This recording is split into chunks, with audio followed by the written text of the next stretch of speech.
మహాగణాధిపతే నమః. సదాశివసమారంభాం శంకరాచార్య మధ్యమాం అస్మదాచార్య పర్యంతం వందే గురు పరంపరాం. శ్రీమాత్రే నమః. ప్రేక్షకులందరికీ కూడా స్వాగతం. మనకి మాఘమాస అమావాస్య అంటే మనకి ఈ మాఘమాసంలో మనకి చివరి రోజు, అందులో అమావాస్య ఆదివారంతో కూడుకున్నది. అసలు మాఘమాసం అంటేనే మనకి సూర్యనారాయణ మూర్తికి అంటే సూర్య భగవానుడికి ప్రీతికరమైన మాసము, అందులో ఆదివారంతో కూడుకున్నది. ఇది చాలా శక్తివంతమైనది, చాలా విశేషమైనది అయిన రోజు ఈ యొక్క అమావాస్య. సహజంగా అమావాస్య అనేటప్పటికీ అందరి భావన ఎలా ఉంటుంది అంటే మామూలుగా పితృతర్పణాలు లేకపోతే ఇలా పితృదేవత ఆరాధన ఇలాంటివి చేసుకుంటూ ఉండడం అనేది జరుగుతుంది. ఏవో చిన్న చిన్న రెమెడీస్ చేసుకుంటూ ఉంటారు.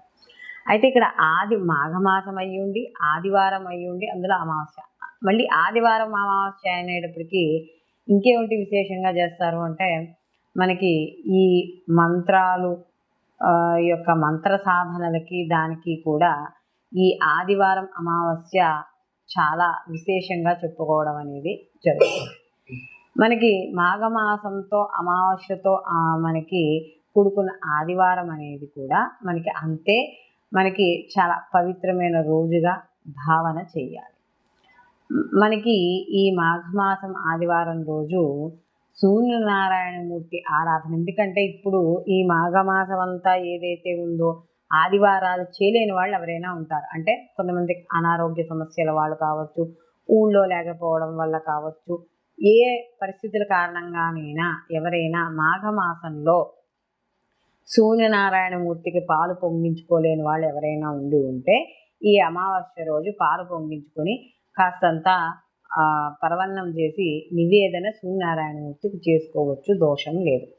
సాయంకాలం అమావాస్య మాత్రం 9వ తారీఖు అంటే ముందరి రోజు రాత్రి, శనివారం రాత్రికే రాత్రి అమావాస్య అనేది ఉంది. కాబట్టి సాయంత్రము పూట దిష్టులు తీసి పిల్లలు ఏదైనా ఏడుస్తూ ఉన్న వాళ్ళు ఎవరైనా ఉంటే వాళ్ళు అమావాస్య రాత్రి ఉన్న అమావాస్య రోజు చేసుకోవచ్చు. లేదా ఒకవేళ కుదరని పక్షంలో ఆదివారం రాత్రి అయినా కూడా పిల్లలకి దిష్టి తీయడంలో ఎటువంటి దోషం కూడా ఏమీ లేదు. దాని గురించి కంగారు పడిపోయి ఆ రోజే తీసేయాలా, తీయకపోతే ఏమైనా పాపం చుట్టుకుంటుందా, ఇలాంటి విపరీతన ఆలోచనలకి ధోరణులకి పోవలసిన అవసరం లేదు. కేవలం ఇది మాఘమాసంలో మనకి అమావాస్య ఆదివారం అయింది కాబట్టి ఈరోజు మనకి ఈ పితృదేవత ఆరాధన అనేది చేస్తారు. చూడండి, కొంతమంది జీవితాల్లో ఎదుగుదల అనేది ఉండదు.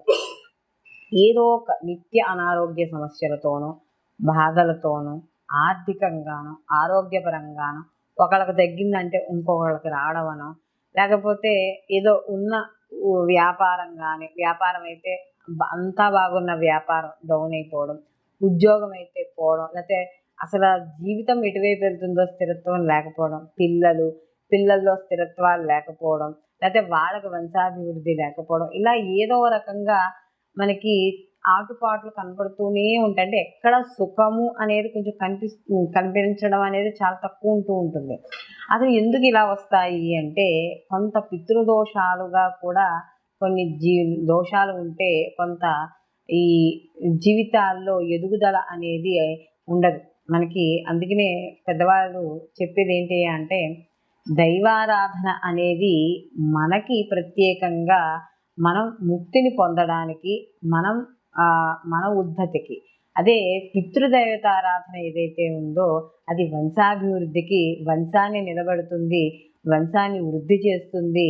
అలాగే ఇంట్లో కూడా అంటే ఎవరైతే ఆ వంశస్థులు ఉన్నారో వాళ్ళందరికీ కూడా ఆయురారోగ్య ఐశ్వర్యాలను ఇవ్వడం అనేది జరుగుతుంది. కాబట్టి పితృదేవతారాధన కూడా చాలా ముఖ్యము అని చెప్పడం అనేది మనకి ఇక్కడ జరుగుతోంది. కాబట్టి ఇలాంటి ఏవైనా దృష్టి దోషాలు కానీ, లేదా పిల్లల్లో ఏవైనా చిన్న చిన్న మనకి గాలి ధూళి, ఎందుకంటే పిల్లలు కదా బయటికి వెళితే దిష్టిలు తగులుతాయి, ఏమైనా దిష్టి తీసినవి ఏమైనా ఉంటే తొక్కిన వచ్చినప్పుడు కొంచెం శరీరం నలత పడుతుంది, ఇలా ఉంటాయి. ఇలాంటివి ఏమైనా ఉన్నా కూడా ఈ మాఘమాసము ఆదివారము ఉన్న రోజు పిల్లలకి దిష్టి తీసేసి పక్కన పడేస్తే కొంచెం అలాంటివి ఏమైనా ఉంటే, ఆ దోషాలు ఏమైనా ఉంటే, నెగిటివ్ ఆరా ఉంటే పోతుంది. అలాగే ఇక్కడ ఈరోజు ఈ అమావాస్య రోజు అలాగే ఈ ఆదివారం రోజు, మాఘమాసంలో ఆదివారం రోజు ఉదయాన్నే సూర్యోదయానికి మనకు సాధ్యమైనంత వరకు సూర్యోదయానికి పూర్వమే లేవాలి. ఒకవేళ ఇటు అటు అయినా కూడా లేచి సూర్యునికి అర్ఘ్యాలు ఇవ్వడం, సూర్యాష్టకం చదువుకోవడం లేదా ఆదిత్య హృదయ పారాయణ చేయడము, ఇలాంటివి ఏవి చేసినా కూడా, సూర్య నమస్కారాలు కానీ ఇలాంటివి ఎటువంటి చేసినా కూడా ఆ యొక్క ప్రత్యక్ష భగవానుడైన సూర్య భగవానుడి యొక్క అనుగ్రహం పొందుతాం. ఎందుకంటే సూర్య భగవానుడు ఆరోగ్య ప్రదాత. ఆయన అందరికీ అంటే మన మాంస నేత్రాలు ఏవైతే ఉన్నాయో మన కళ్ళకి మిగతా ఏ భగవంతుడు కానీ దేవుడు కానీ మన కళ్ళకు కనిపించడు, ప్రత్యక్షముడు. కానీ ఆయన ప్రత్యక్ష భగవానుడు. కాబట్టి అలాంటి సూర్య భగవానుడి ఈ మాఘమాసంలో ఉదయాన్నే లేచి ప్రతి ఒక్కరూ కూడా సూర్యునికి నమస్కారం చేయడం, సూర్యుడికి అర్ఘ్యాలు ఇవ్వడం, సూర్యుడికి సంబంధించిన ఈ యొక్క స్తోత్రాలు పారాయణ చేయడం, ఎటువంటివి చేసినా కూడా విశేష ఫలితాన్ని పొందుతారు. అలాగే ఈ మాఘమాస అమావాస్య ఆదివారం రోజు కూడా ఎవరైనా ఇంటికి కానీ దిష్టి తగిలి ఉంటే, అంటే ఇప్పుడు చాలామందికి ఇంటికి కూడా దిష్టిలు తగులుతూ ఉంటాయి.